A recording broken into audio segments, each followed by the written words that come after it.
Ay, ay, ay. Welcome to a remotely sunny day in my city.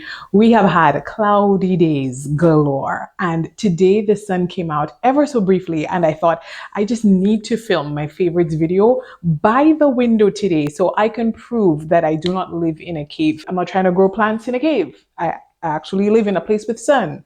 Sometimes. Welcome. My name is Stephanie if you're new here, and I love collecting and talking a lot about houseplants. In today's video, I'll be filming my November favorites. Honestly, it was hard to film because I've actually already filmed my yearly favorites. It was hard to sort of differentiate my yearly favorites from my favorites for this month because as the year has ended, I'm thinking of all the plants that I've loved so far. So I worked very hard and thought very deliberately about the plants that I've loved in the month of November. I like to categorize my plants in the groups of which one was the comeback, maybe a plant that struggled but came back strong, the plant that sort of was the fastest grower, it did shocking things, amazing things for the month, the plant that, is a little bit of a show off. It's just doing its thing, just showing off some beautiful foliage, blooms, whatever, just gorgeous. And the last plant is the MVP, the most valuable plant, the one that I could not take my eyes off of at some point in the month. Let's start with the comeback. Oh, I'm out of breath because I had to climb into my tub to get this. This is the Rhaphidophora decursiva. It is this month's comeback. Let's see, can I get it without dropping it? Patience for me, please. The Rhaphidophora decursiva is a plant that started off for me very easygoing. And then we had a bit of a rough patch because it's a plant that you can neglect. That's the word I'm looking for. It doesn't need constant care, constant supervision. It doesn't need you to do a whole bunch of things for it. It just needs lots of water. It's a very thirsty plant. And as you can see, I have some yellowing tips here. Can you see it? Because of me taking neglect to a whole new level and just flat out ignoring this plant. The amount of neglect that has happened, I am shocked that it is where it is right now. It was in a much smaller pot. I think it was like a pot like this one you see here. And I had this pot for my Monstera Tycon. Took it out, I put it in here. And a viewer was watching that video recently and thought like, you faced it in the wrong direction. Honestly, I didn't. I potted this plant. This is the back of the plant. Here, I potted it here, and because the plant was growing circles in that pot, it's all the vines. Can you see? They're all facing forward. So they start in the middle there, and then they wrapped around, and then now they're all facing forward, growing towards you in the camera. And so they're sort of, see that? They're all facing this way now. This plant is super thirsty. It loves light. The more light you give it, it's going to grow really quickly for you. And let me show you the new growth that it's giving, because the new growth will have these large slits in them. This is it's still a little bit juvenile. It's starting to push out the new leaves can be super glossy and look at this. This is one of its newest leaves. Look at this. Ay, ay, ay. Newest leaves. And I am shocked because of how stressed and how weak this plant was when I repotted it and when I put it in here. Look at this one. You ain't ready yet. Look at this. Gorgeous. Oh my. Beautiful. I think this is the most fenestrated leaf I've ever gotten from this plant. The most mature. Look at the size of it next to my hand. Ay, ay, ay. Look at that. Look at the new growth coming up here at the top. You've probably already seen that. I can't even see. Look at that. Beautiful. And this is a new growth coming in here. I have an entire care video for this plant on my Patreon page. Again, it's super easy, but there are just a few things that can help this plant thrive, and that's in that video. But anyways, that's this plant, new growth coming in at the bottom. It's definitely the comeback, the fastest grower. It's a lot of different categories all at once. The Rhaphidophora decursiva. Yeah, I don't show this plant a lot on my channel, do I? It's a pretty small pot for this plant. I have a feeling it's going to get root bound really quickly, really soon. This month's show off is tiny but mighty. My show off for the month. And you may wonder, like, what? This is so tiny, Stephanie. But can you see why it's the show off? Can you see it right here? It bloomed. Oh my, look at this thing. It is so beautiful. It is so beautiful. Absolutely. Any plant that blooms will definitely make it to my favorites list, no matter how small, because blooms takes up a lot of energy for the plant. And it is a gorgeous, yummy bloom. Absolutely yummy. It has the scent at night. It mostly smells like sunscreen. You know, the scent of sunscreen? That's what it smells like. But then sometimes before that sunscreen thought came to my mind, to me, it smelled like peonies. But eventually when I figured out like, oh yeah, no, that's sunscreen. Now all I can think of is sunscreen every time I smell it. But it's adorable. The white against the purplish pinkish, it's beautiful. And it's only one little flower, just one. And I appreciate it. I appreciate all the effort that it took. It's funny because I wasn't originally trying to get this plant. So I bought a Hoya Bella Leader Buoy, I think it's called. And when I bought it for what I thought was a great price, the seller had this one, the outer variegated, like all the Hoya Bellas, the outer variegated, inner variegated, the green. She had them all in one pot. So I kept it. And now I'm in love and cannot believe, I just thought it was another hyped plant. I just thought that, you know, people just like to hype plants up. I wasn't a huge fan of the tiny leaves. I'm more of a big leafed person. But it started growing and it's also a fast grower and it stole my heart. I was just surprised, like, okay, you're being all cute and then you're giving me flowers. Okay, fine.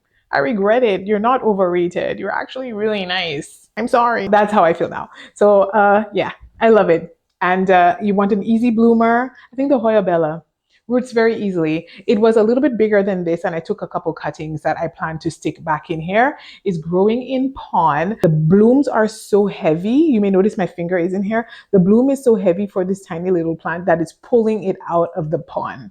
So I have to keep my finger here and lean the bloom onto something so that the whole plant doesn't fall out of the pot. But that's my show off. Another show off that I had for the month that I remember when I looked at it, I was like, I need to include this in my favorites video. It's this one. It's the Hoya Villosa Cow Bang. You would have seen all of my Hoya recently because of that Hoya collection video. I have 48 of them. So if you're curious as to the rest, you could check out the video. But I just could not get over the dark leaves. Beautiful. And I sort of had pulled it back from the grow light because I wanted to encourage the dark leaves and it stopped growing. It actually, the new growth fell off. Pushed it back a little bit closer to the grow light and it started pushing out all of these new growth points. And I'm so proud of it. So it has one here, one right here. It has another one right here. Can you see it? Another one right here, another one right here too, and it pushed out 2 inside of the pot, 3 and 4. So it's definitely going to pull itself out very soon. And hopefully if I get those 2 growth points or all of these growth points, it's going to be a fuller pot soon. But I was happy with it the way it was. I was happy for those dark pubescent leaves, the undersides. Let's see if I can get you to see it. Look at those undersides.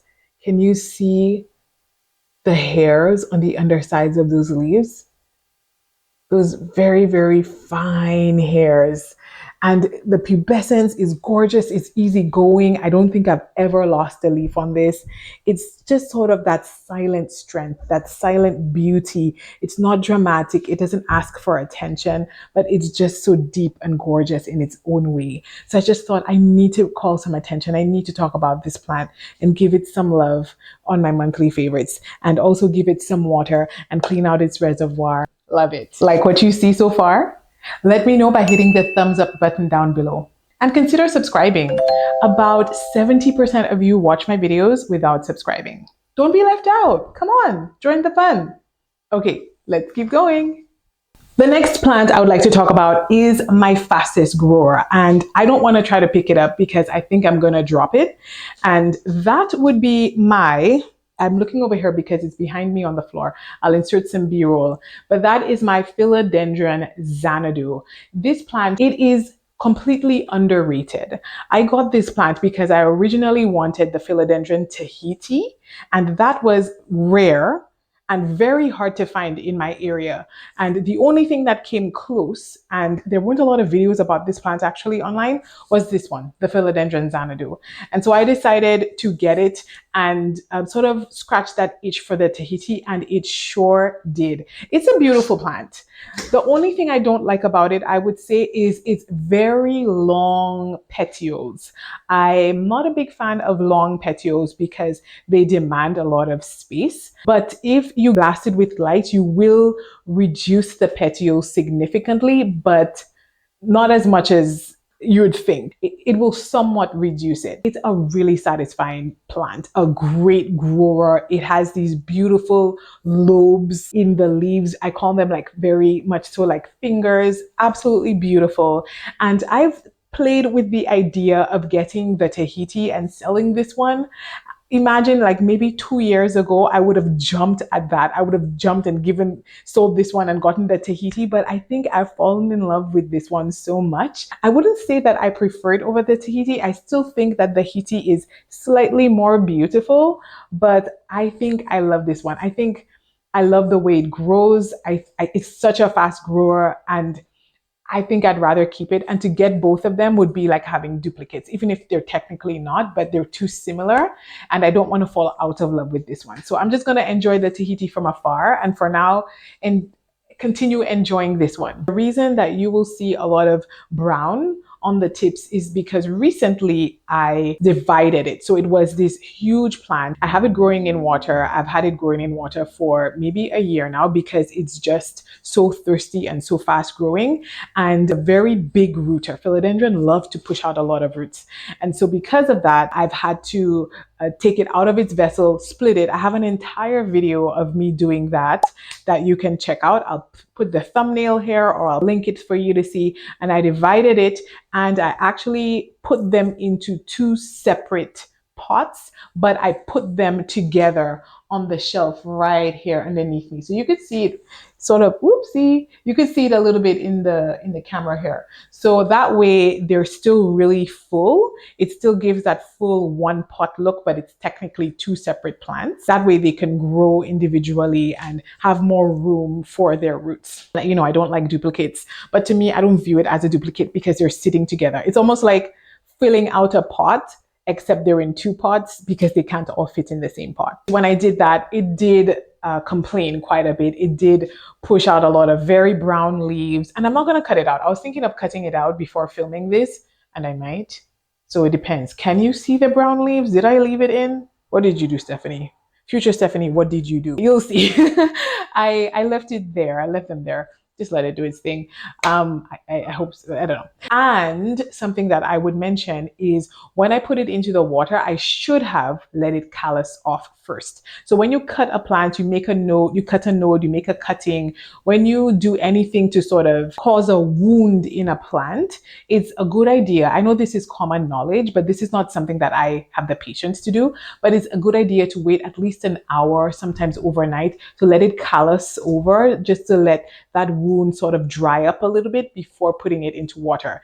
And because I didn't wait, a lot of the roots were rotting, or I was smelling a lot of rot, and the water was getting contaminated. So I would change out the water, but every time I changed it, within 24 hours, it would start to smell again, which was, I'm like, I'm not going to change the water every 12 hours. Like, come on.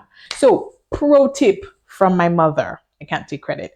I'm sure she got it from somewhere else, but pour in a little bit of hydrogen peroxide. I put in a capful every single time. I could smell, like, it is a terrible smell of like yucky water. So I would just put a capful of hydrogen peroxide, and that did the trick. It cleaned up that water. And since then, I think I had to do it maybe for a week, maybe less than that, maybe 5 days. And I have never, ever smelt it anymore. And yeah, my rule for favorites are usually plants that I've had for the entire month because it's a monthly favorite. But I can't say for sure that I will get this plant looking this pretty in the next 6 months because of their reputation. Probably guess this one, my Anthurium warwarkianum. Yes, I got it recently, and yes, I cannot stop talking about it. It's because it was a big jump for me to get this plant. I have a rule of not keeping difficult plants in my collection, and it does have the reputation of being difficult. And because I took that risk a few months ago and got the verrucosum that has been amazing, I decided to go into the world of Anthurium and let this one join me as we discovered together. I got it a few days ago, and it's giving a little bit of browning there, but it came with that. If you want to know what's up, what other plants I got in that haul, I actually have a haul video. You can see what other plants I got when I got this plant. I was never a fan of the Anthurium leaves. When I decided to get into Anthurium, I decided to dig around, do research, look around instead of getting what's hyped, look around and find my preference in Anthurium. Find what I liked instead of finding what's popular or finding what's easy. I also do want easier plants, but I don't only want to have easier plants because I'll just end up with a bunch of easy plants that I don't necessarily love, right? So when I stumbled upon this one, I know it's popular and it's well loved in the plant community, but I didn't get it because of hype. I honestly got it because I love the leaves. I love dark leaves, and it is the type of dark, long leaf that I appreciate. For some reason, very weird, I don't love all Anthurium leaves, and that's why I don't have a bunch, but it's one of the few. This one is one of the few that I actually adore. Many have told me in the comment section that I can expect this plant to drop its leaves because that's what they do when they enter a new environment, especially when it's very different than the one it was in. It was growing in a grow tent before. I can expect it to drop its leaves. Because I'm expecting that to happen, I don't want it to, but if that's part of this plant's growth habits, I want to show it as much as possible. When it's nice and pretty and I can have a record of my goals, you know, how I want to keep it in the future. Well, hopefully I want it to surpass this. Here we go. It's growing in the grower's medium. I don't usually keep my plants in the medium they came with when they enter my collection. For very finicky and sensitive plants, I will keep them in the medium that they came in. So it seems to be in some form of leca, a lot of sphagnum moss for, I think that's for the water retention part of it. It looks like it has some form of bark or chips in here. And I think I see a few leca balls. So it seems to be a mix done by the grower herself. This plant so far, everyone has told me that this is quite thirsty. So yesterday I watered it up to this line and it's already like below the line. The advice I got so far has been right. It does seem to be quite a thirsty plant. And I've heard that Anthurium love to root. It seems to be doing that beautifully so far. I haven't had it that long, but it's nice. And then I've got a new growth coming in here. So you could see it partially through the side here. And if I go like this without throwing down any, there we go. You can see the new growth right here. So that's hopeful, especially because I'm expecting these two leaves to drop eventually. So I have it growing in my quarantine area. So that's my last row in my sort of IKEA group of shelves. And there it's where it's quarantining, and I've decided to put my humidifier right there, right next to it. So hopefully it can enjoy some very strong humidity, of course not letting the droplets touch the leaves at all, but just so that it can be really close to that. And right there in the middle, I can, you know, keep an eye on it and make sure it's behaving. But this is this month's MVP, and we're just gonna bask in her glory because she's beautiful. And that's the Anthurium warwarkianum, or the Queen Anthurium. Thanks again for watching. If you liked this video, here are some videos I think you might enjoy. A big thank you to our Patreon members, especially our tiered members. There's Rachel and Carla in the Diamond Falls tier, Patricia in the Piton tier, and Delaney in the Pigeon Island tier.